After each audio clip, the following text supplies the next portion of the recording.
So this is my review of the AC/DC album Flick of the Switch. It was released in 1983 and produced by the band. After For Those About to Rock, I think the band kind of like wanted to get away from the big production that they had on that album. I think that, like, from what I understand, Mutt Lange was taking forever just like trying to get certain sounds for that album, so they wanted to go back to a more like back to the basics approach for this album. Honestly, I really liked the production on For Those About to Rock. It was probably my favorite thing about the album. I kind of felt like the production on it helped some of the weaker songs. And honestly, like this album has some tracks on it that I think are stronger than the tracks on For Those About to Rock, but they would have sounded so much better with the production of that album. So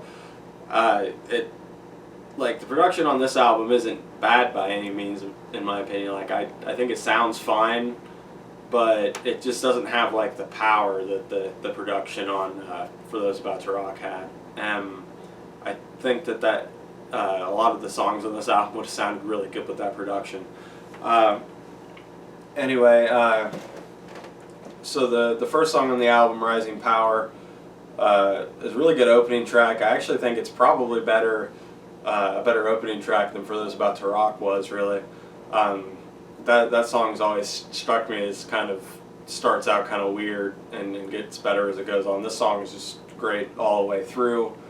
But I think that it would have sounded a lot better with the production of, Mutt Lange, like on For Those About to Rock, because I think it would have just had more power behind it, and it's a song called Rising Power, so that would have been cool. The second song, This House is on Fire, another song I really like the guitar riff on it. It's got a cool solo. I'm not really sure. I was kind of trying to think of like each track on this song versus the track that it would be up against on For Those About to Rock. And honestly, I don't know if I like this song better than Put the Finger on You, because I kind of like that song too. This song probably has better lyrics, but I don't know, they're both catchy songs, and it's AC/DC, who really cares about the lyrics, but kind of rambling, but it's a good song. The third song, title track, Flick of the Switch, another really good song. I think it's a stronger title track than For Those About to Rock was, in a way. And it's just a song I really like the guitar riff on it. I think it's a pretty catchy song. The fourth song, Nervous Shakedown, another one I really like. It's another one of those ones that I think it would have really benefited from the similar production to For Those About to Rock. It's got a good Brian vocal on it, and this is kind of the last album where Brian really, or the last kind of one of these earlier albums where he sounds kind of the same way that he does on Back in Black. Definitely, I feel like on the next album, Fly on the Wall, his voice started to change a little bit. And that's not saying anything like bad about him. That kind of just happens to singers and stuff. I know when I get around to talking about Led Zeppelin, I think it happened to Robert Plant too. So anyway, but yeah, this is kind of like the last album where his voice sounds like it does on Back in Black, and this song's got a good vocal performance from him. The fifth song, Landslide, is a cool kind of faster song. It's got some cool guitar playing. For some reason, I thought the vocal sounded a little bit low on the song in the mix for some reason, but maybe that's just me. The sixth song, Guns for Hire, is another one I like. Couldn't think of a whole lot to say about it though.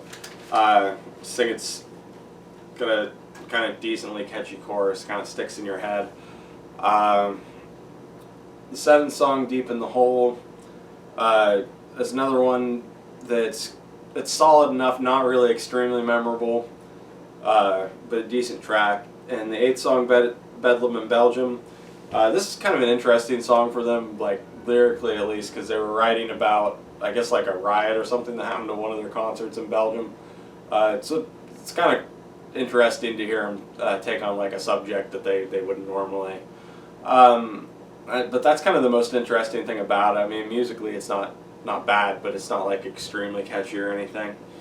The ninth song, Badlands, is probably actually my favorite song on the album. It's one of the songs that, kind of like the first couple songs on this album, I almost can't believe it isn't bigger and more popular with AC/DC fans. It's just got some really cool guitar on it. I'm pretty sure, I think it, like Malcolm sounds like he's playing slide guitar on it. It's pretty cool though. Probably my favorite song on the album. And then the 10th song and final track on the album, Brain Shake, is another song that's pretty good. Definitely not bad, but just kind of okay. I almost feel like Badlands would have been a better song to close the album with because it's kind of a stronger, more memorable track, and after hearing it, Brain Shake doesn't really compare as well, but still a solid track and good way to end the album. Overall, Flick of the Switch, I think, I feel like this album should have been more popular when it came out. I mean, I don't know why it wasn't. Obviously, it was before I was born. Maybe it was because people seem to have been kind of disappointed with For Those About to Rock, even they bought it anyway because they had heard Back in Black and wanted the next AC/DC album, so they bought For Those About to Rock. And then they were kind of disappointed. So maybe those disappointed people didn't buy this album. I don't know, but anyway, I think it's a pretty good album. Probably deserves to be a little bit more well known than what it is. Definitely songs like Badlands and Rising Power and Flick of the Switch do. I'm not sure that it's that much stronger than For Those About to Rock, because both of the albums kind of have their weaker songs. I think they're both a step down from the quality of Highway to Hell and Back in Black, and even sort of from Power Age. But they're still really good. I think that For Those About to Rock, I don't know, if I was doing a track-by-track comparison of these albums, I think that I might pick some of the For Those About to Rock songs over some of the songs on this album. But I do think that the songs on this album are better. I think that it's just the production of the For Those About to Rock songs make them stand out a little bit more. Because even the less memorable songs on that album and some of the clumsier songs kind of stand out a little bit more to me because of the production and kind of the loud bombastic way they sound, whereas this album just sounds a lot more I don't know, kind of just a plain band playing, and it doesn't quite have the production power. So I don't know. I think it's a stronger song wise, but For Those About to Rock kind of has better production. But I kind of say that they're equal, almost equal. I'd give them both 4 out of 5, I think.